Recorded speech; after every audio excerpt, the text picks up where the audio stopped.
I'm wondering though. You say you haven't seen a lot of Australia. I'm wondering, have you seen much of Steve Smith? Because this is something. This is a mystery that I'm trying to solve. I don't understand how Steve Smith gets runs.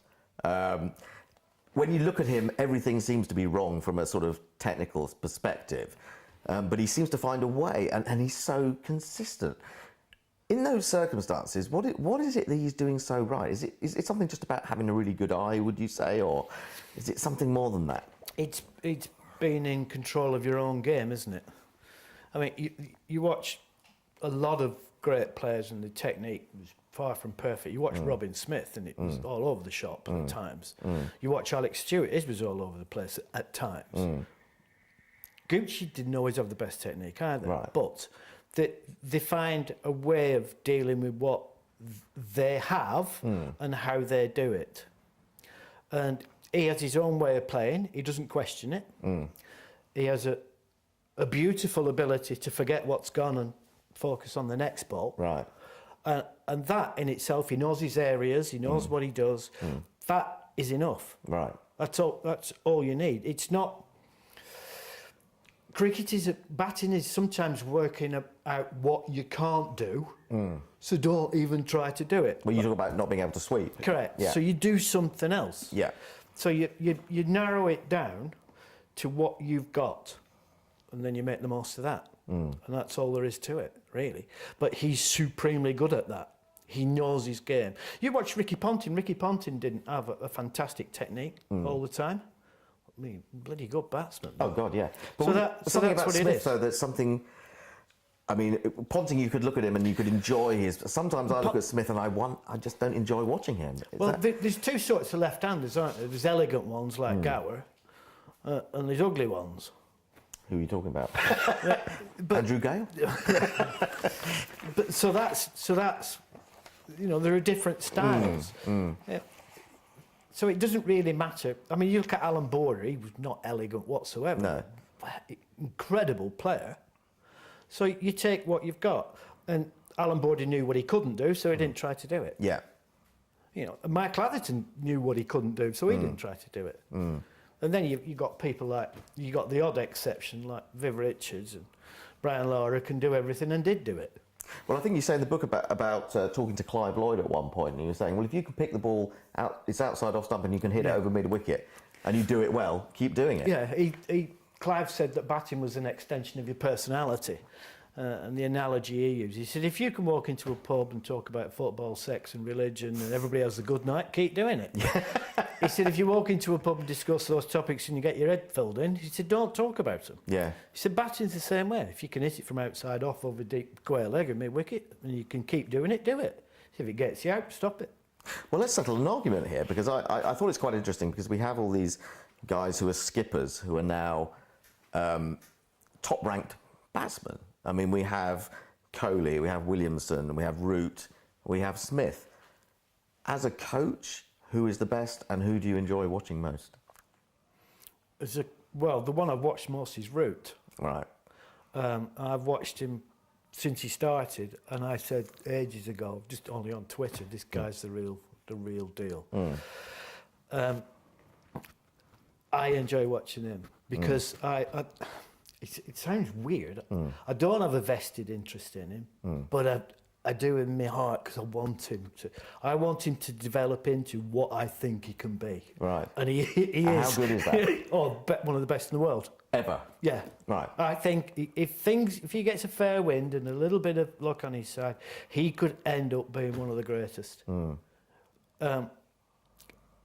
Because just what there is in that young sapling, if it grows into the tree it should do, it's going to be immense. Well, some people are saying, I mean, Kohli's had a fantastic season. Last year or so, he's done absolutely brilliantly. And people will compare him with Root. And I look at it and I think, well, Root's 2.5, 3 years younger than him. Yeah. He's still got that time to develop. He'll be 28, and that's what Kohli is now. And he could become what Kohli is now. Well, Root's scored more international runs in the past 12 months than anybody else on the planet. Yeah. That'll do for me. Do you think he suffers in a way from the fact that he has to play all these different forms? I mean, or does that actually feed into his ability? I don't think obviously he doesn't suffer. No. Because if he felt like it was, he would have said so. And if those around him felt like he was suffering, they would have helped him. And at the moment, he's exceptional in all three. He will decide, and only he will decide, if he wants to keep going in all three. I suspect that if we want him to be England's Test captain for the next 4 or 5 years, I'm not so sure that physically and mentally it is possible for somebody, not just him, but anybody, to play all three formats as captain. What do you take of the criticism that sometimes he hasn't gone on and got the really big score? He's got out a lot. You could say 70s, that about 80s. everybody. You know, I mean, you can say that about everybody. He knows that in his own mind he would have liked to have gone on, and maybe he shouldn't have done something, but he is a brilliant player anyway. There is no such thing as perfect. So if somebody wants to have a go at him, of course you can. It's a perfect game for people to criticise him. But instead of criticising him, instead of saying, oh, he keeps getting out in the 70s, at least he's got to 70. He hasn't got out in the teens, has he? You know, oh, he's Yes, we're being very hard on him, he's aren't just we? yes. Yeah. He's just a 70 man. Oh, well, Jack Bond once said to me, "You're frustrating." I said, "What?" He said, "You're like a schoolboy. When you're good, you're very good, and when you're bad, you're terrible." And I said, "Well, hang on a minute." And I just got 120 on in a Sunday League game when he said this to me. In 32 He was a overs. hard taskmaster by the sounds Well, of it. he was good because he used to knock me down and he knew I'd get back up again. Right. But I said to him, I said, if you were a player, would you like to go out and know every innings you got 40? Not one more, not one less, every innings, and you came back in. Or would you like the opportunity of having 5 ducks, a 10 and 150? What would you rather have? I don't know anybody who says, I want the 40. Nobody. Apart from a couple of people off camera, but we won't talk about that.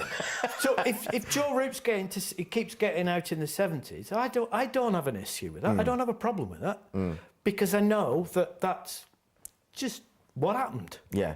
You know, it didn't happen when he was 10. He's not keep getting out for 22. I also know that on another day when he gets 120, they won't say, "Oh, he got out at 70," because he's got 120. You know, so leave the guy alone. I mean, I think he's supreme. He's the best English cricketer that I have seen since I stopped playing. Really? Yeah. Wow. That's incredible praise. I mean, something I think about Joe Root is his placement. His placement of the ball seems so incredible. He seems to know exactly where to hit the ball. Is it something that I, again, talk to the lads at university? You'll see a batsman come in at any level, and you'll see them, they'll get the bat in their hand and they'll go. And they're looking at the fielders. If you look at the fielders, you will hit it to them. Right. So I used to say to my lads, don't look at the fielders, look at the gaps. There's the gap, there's the gap, there's the gap. So look at the gaps. I said, because you will hit it in the gaps. When I was doing fielding practice in the morning, hitting long catches, which I used to love doing, I'd hit them 80 odd yards. From the top of the hill as well, Yeah, apparently. on occasion. So I'd hit them 80 yards, and I only had to look at them, and they'd throw the ball, and I'd bang, and it'd go at them, go to them, because I've looked at them. If I wanted to hit it so they had to run, I had to look at the space.